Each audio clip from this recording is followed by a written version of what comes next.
Écoutez, la graine de maïs meurt avant de pousser. Je répète, je dis bien que la graine de maïs sémée meurt dans les 2 premiers jours avant de donner une nouvelle plante.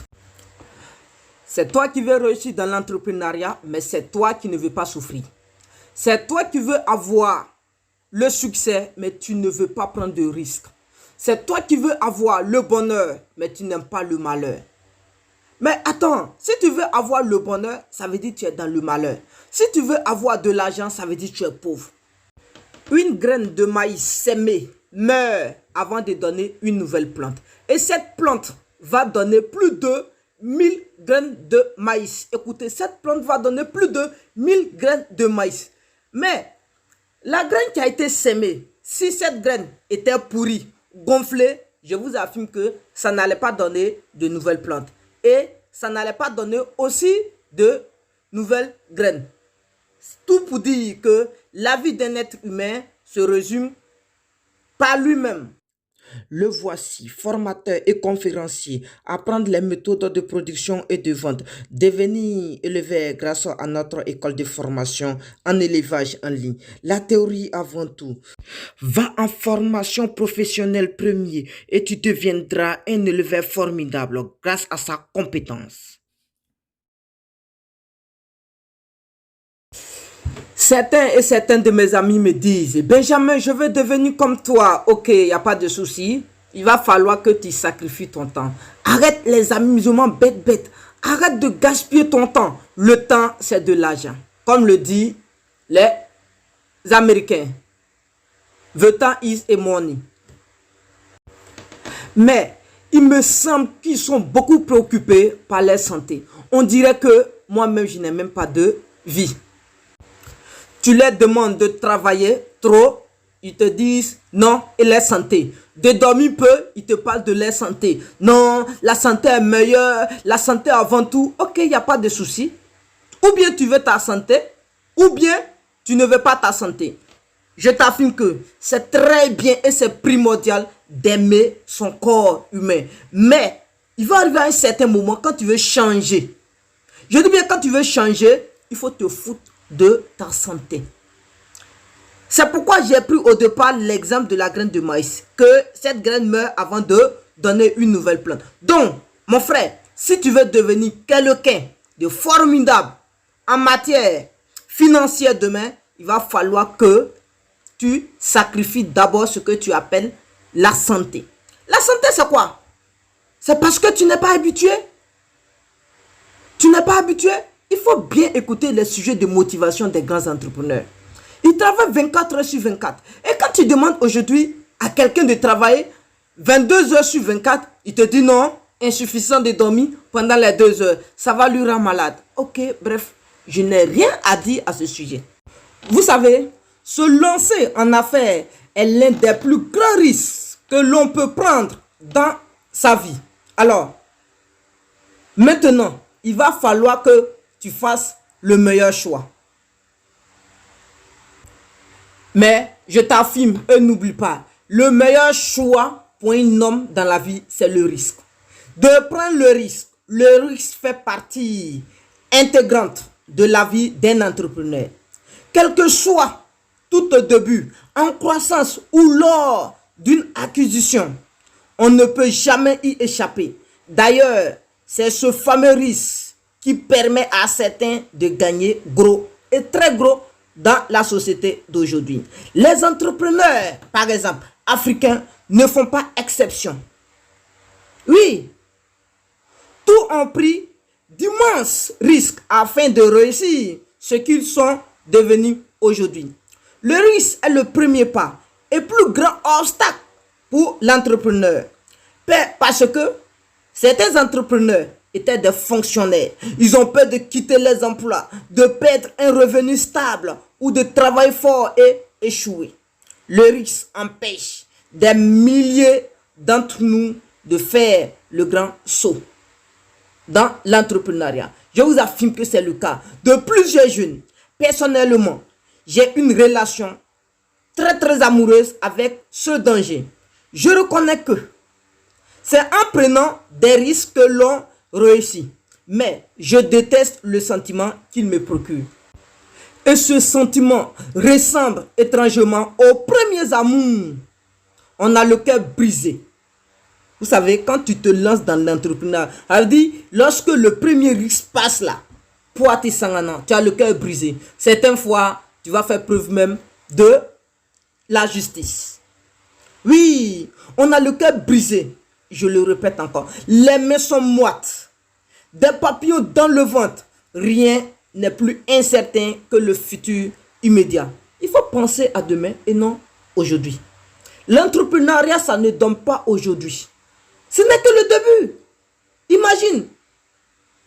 Je vous affirme que, avec cet âge, lorsque je vais doubler l'âge que j'ai, je vais commencer à rouler dans jet privé.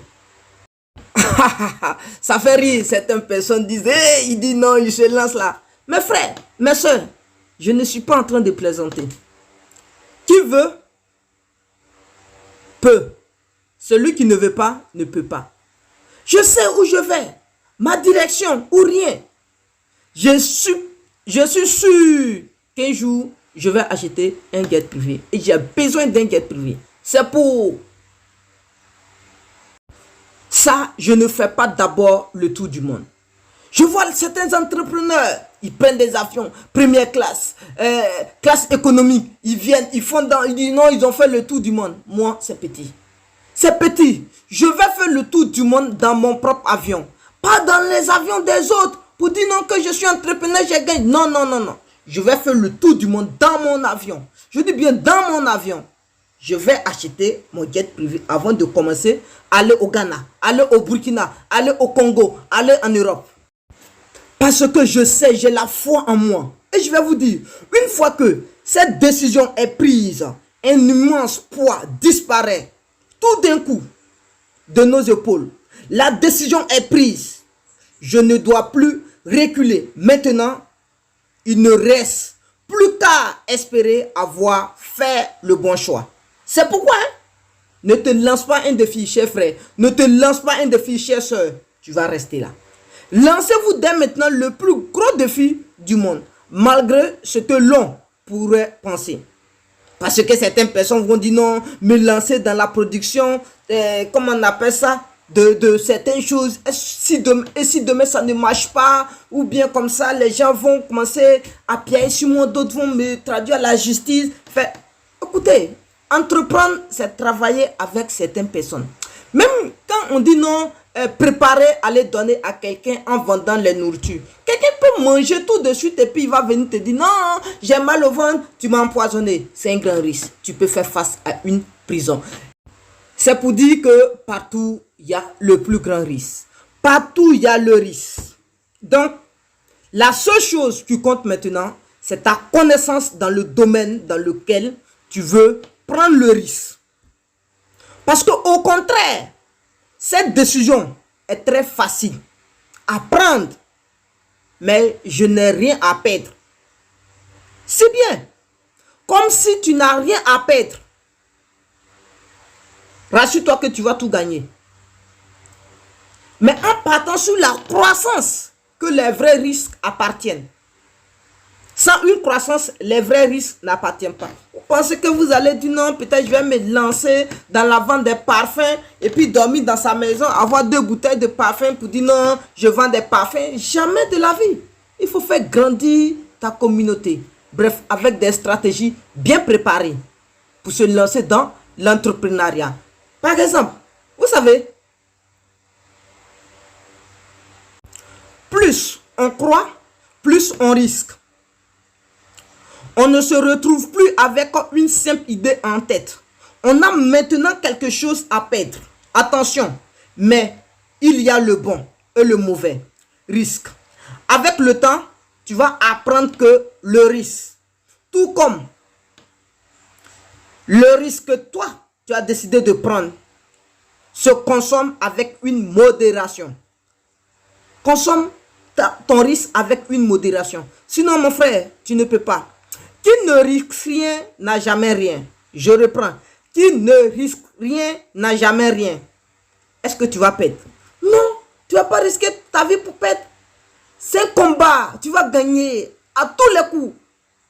À tous les coups, mets dans la tête que toi, tu pars pour gagner.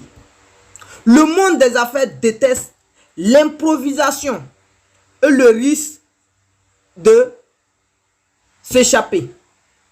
Oui, le risque, ça se prépare.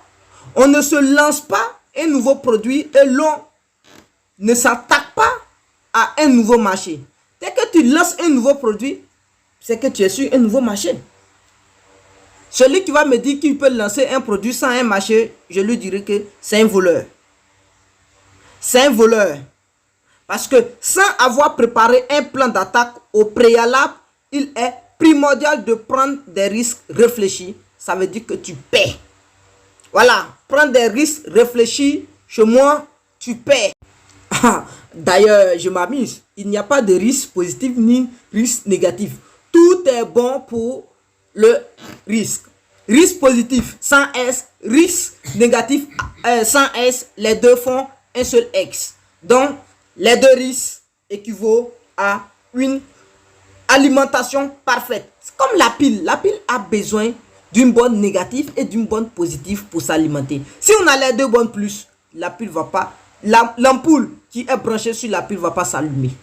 C'est pour dire que, mon frère, tu as besoin des deux. Il n'y a pas de recette miraculeuse.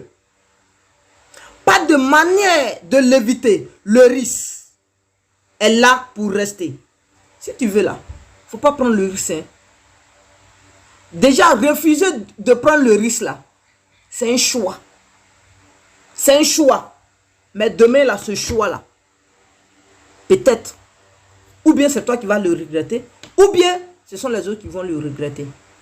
Pour moi, il faut prendre le risque pour sauver les autres. Alors, ça encore, je le note. Ce qui fait peur, c'est que la majorité de moi, mes amis, ont peur de prendre des risques étant comme un amateur. Attends, vous voulez devenir des professionnels alors que tu n'as même pas eu la formation pratique dans ton business. Dans l'endroit où tu es, il n'y a pas de formation pratique. Quand je dis formation pratique, ça veut dire tu as fini la formation, comment on appelle ça, tu as fini une formation d'informatique comme ça. Maintenant, la pratique c'est quoi? C'est d'avoir touché maintenant le projet. Tu as fini une formation en élevage. La pratique c'est quoi? C'est d'être dans une ferme, toucher les poulets maintenant. C'est ce que j'appelle la formation pratique. Mais d'autres ne le font pas et ils veulent paraître en même temps des professionnels. Oh, désolé, vous ne pouvez pas paraître des professionnels immédiatement. Vous savez, moi quand j'ai commencé, comment on appelle ça, en 2019, ma première chaîne a dit le premier business du nom Benjo 1 Assistance Éducative. Malgré c'est une chaîne pour l'éducation, je vous affirme que c'était un peu difficile dans les débuts. Regardez bien les vidéos, comment on dandinait pour faire une vidéo. Mais les gens, ils avaient honte, même mes proches, ils avaient honte. Quand je leur demande de publier, ils disent, ah mon gars, au lieu de dire là, ici, tu as dit le. Au lieu de dire le ici, tu as dit les. Donc ça là, eux, ils ont honte de répondre. Attends, parce que je ne parlais pas correctement, ils ont peur de partager. Alors qu'aujourd'hui, ce sont ces dernières qui viennent vers moi encore pour répartir de ces erreurs. Vous voyez? Vous voyez comment ça est? Arrêtez de penser immédiatement que vous seriez des professionnels. C'est pourquoi on pense automatiquement à devenir quelqu'un lorsqu'on serait prêt. On ne peut jamais être prêt, messieurs et dames. On ne peut jamais être prêt. Lance-toi avec le peu que tu as. Il faut te lancer avec le peu de connaissances que tu as. N'enviez pas les gens parce qu'eux ils connaissent mieux que toi. Non, ne fais pas ça. Il faut partir avec toi-même tes propres valeurs et tes propres qualités. Bien sûr, tes propres valeurs et tes propres qualités. Mais si tu ne veux pas, mon frère, c'est quoi le professionnalisme? Ok, d'accord, j'ai compris. Tu peux être professionnel. Le professionnalisme se présente chaque jour. Ça, il faut être sincère. Mais tu es sûr qu'au début de tes projets là, tu vas apparaître tous les jours pour travailler. Parce que pour être professionnel, tu dois travailler sans relâche à ton tour. et à sa passion. Il faut travailler chaque jour à ton tour et à sa passion. Voilà. Il s'agit d'un engagement continuel. C'est un engagement que tu vas apprendre pour devenir professionnel. Comme tu ne veux pas d'abord passer sur l'étape d'amateur, alors je vais t'avouer d'ailleurs que même lorsque je suis, par exemple, pendant les vacances, je ne peux m'empêcher de réfléchir à mon projet d'élevage. Bien sûr, à mon projet d'élevage. C'était un projet de rêve. Aujourd'hui, je sais que je n'ai pas de grand chose dans le projet d'élevage, mais puisque je prends un peu dans l'élevage, dans le milieu, je prends un peu dans l'enseignement à domicile, et je vous affirme que j'ai été reconnu par mes simples vidéos où les gens pensaient que non, je parlais mal là. C'est grâce à ça aujourd'hui, je suis bien équilibré, même qu'avec un simple professeur du collège. Oui, c'est pas une comparaison en tant que telle, mais certaines fois, il faut dire la vérité. Aujourd'hui, quand je prends par exemple le salaire de l'enseignement à domicile, mais c'est 3 fois le salaire d'un simple professeur du collège. Bien sûr. Donc, ce n'est pas de l'amusement en tant que tel. C'est pourquoi je dis partez étant armateur. Parce que moi, je suis parti étant armateur. Voilà, moi, je ne peux pas te donner de conseil d'être un professionnel avant de s'engager. Parce que le professionnel s'engage sur le long terme. Quel que soit le projet du professionnalisme, il compte travailler pendant des années. La plupart du temps, ta pension doit être projetée à vie. Voilà, ça doit être projeté à vie. Eux ne cherchent pas d'excuses. Le professionnel là, ça ne cherche pas d'excuses. Le professionnalisme ne prend pas le succès ou l'échec de manière personnelle. Le professionnalisme endure l'adversité. Le professionnalisme, c'est se réinventer. Mon frère, donc si tu veux être professionnel, voici quelques détails qu'il faut respecter. Parce qu'il faut être prêt à prendre des risques et à sortir sur des chantiers qui n'ont rien à voir à emprunter et qui vont te mener sur un succès que tu désires. Que vous voyez. Parce qu'un entrepreneur ou un investisseur recommande la lecture. Je dis bien, ça recommande la lecture. Donc, ça veut dire, tes temps libres là, c'est d'étudier. Ou rien. Il faut étudier, mon frère. Voilà.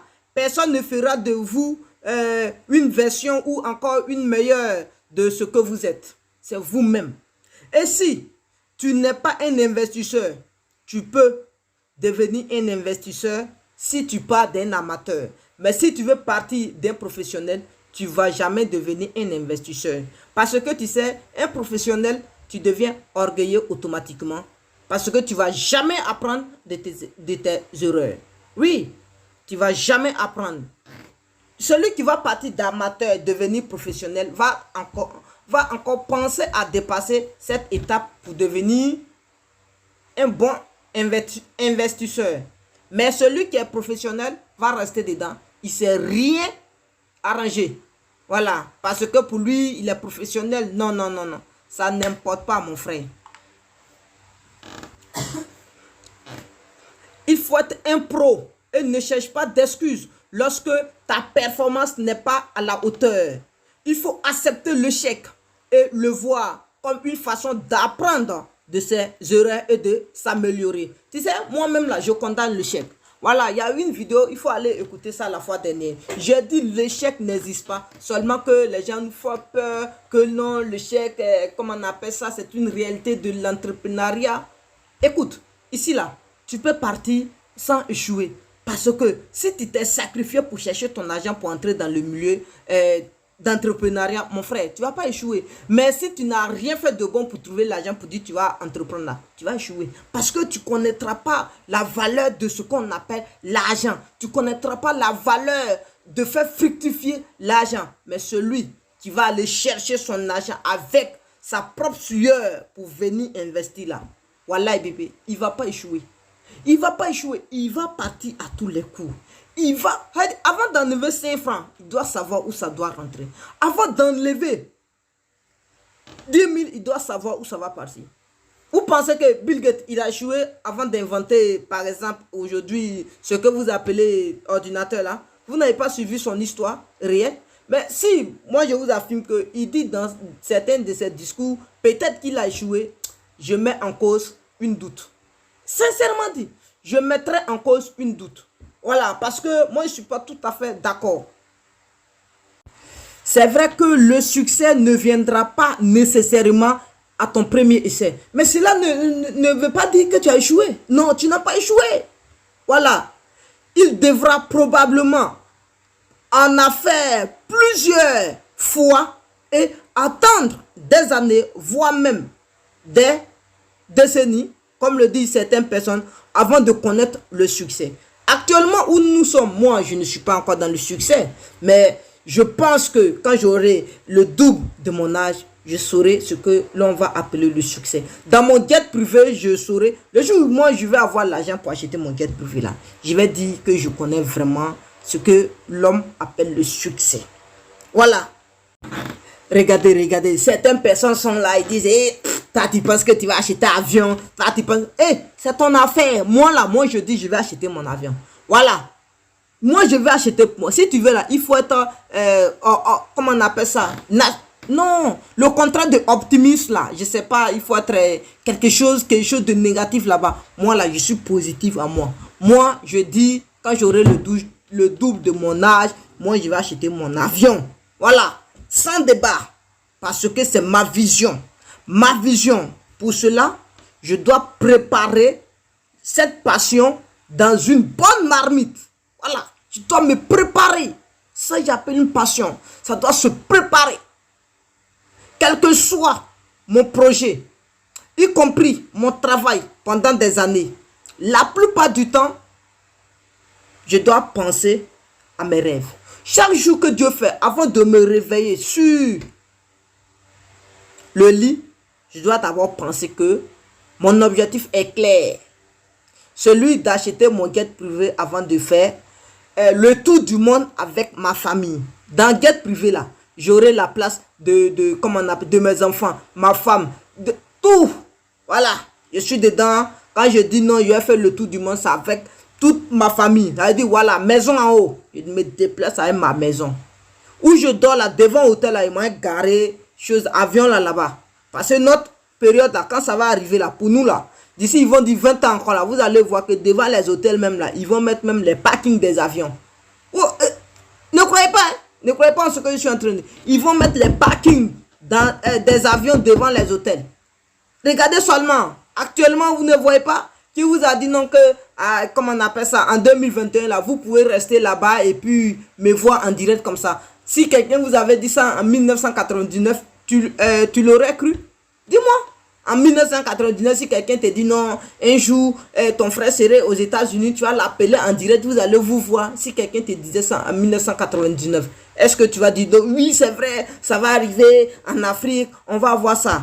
En 2004 déjà, on a vu ça. Donc, messieurs et dames, je vous affirme que d'ici, ils vont dire 2030, 2035, je vous affirme que on va avoir des parkings des avions devant les hôtels.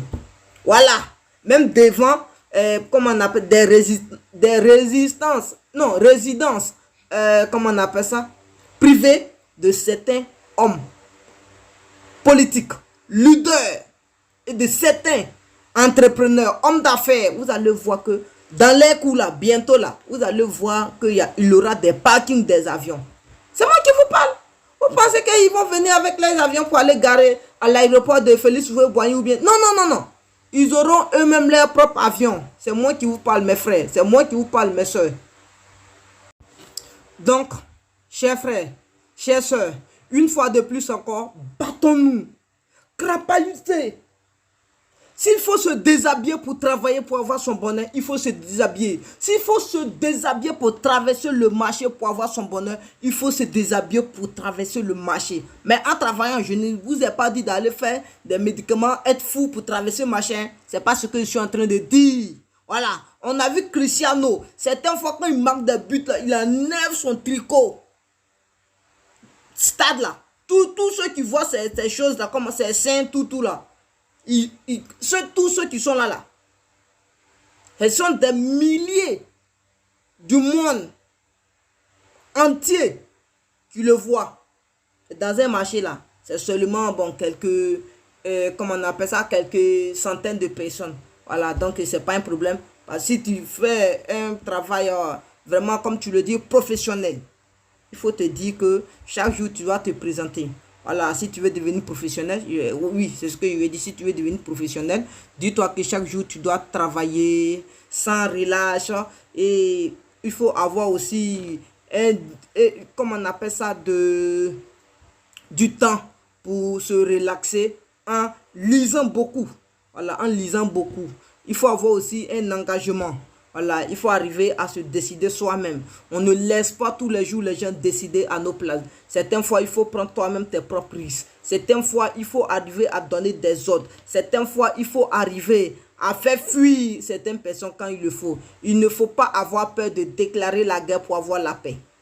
Voilà. Si tu vis la paix dans le ventre, un jour, ça va s'exploser. Si tu vis la paix au bout des lèvres, c'est pas bon encore. Il faut faire valoir la vérité pour toujours. Mes frères, mes soeurs, c'est l'essentiel. Il faut être honnête. L'honnêteté avant tout.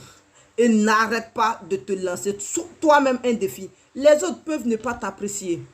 C'est n'importe quoi. Ça n'engage qu'à eux. Lance toi-même tes propres défis. Et il faut s'apprécier soi-même. Si personne ne t'apprécie, vous voyez le sel s'apprécie soi-même. Non, le sel s'apprécie lui-même. Parce que quand tu mets assez de sel dans la sauce, ça coupe la sauce. Ça veut dire le sel c'est apprécié. Voilà, d'autres personnes vont dire non, le sel ne s'apprécie pas, n'importe quoi. Quittez là-bas. Le sel s'apprécie. Voilà. Donc, alors, je rappelle, messieurs et dames, profitez pour vous inscrire massivement pour le projet d'élevage. Voilà, vous allez vous inscrire pour le projet d'élevage. Les formations et la promo de la formation prendra fin le 16, ça veut dire bien dans 3 jours.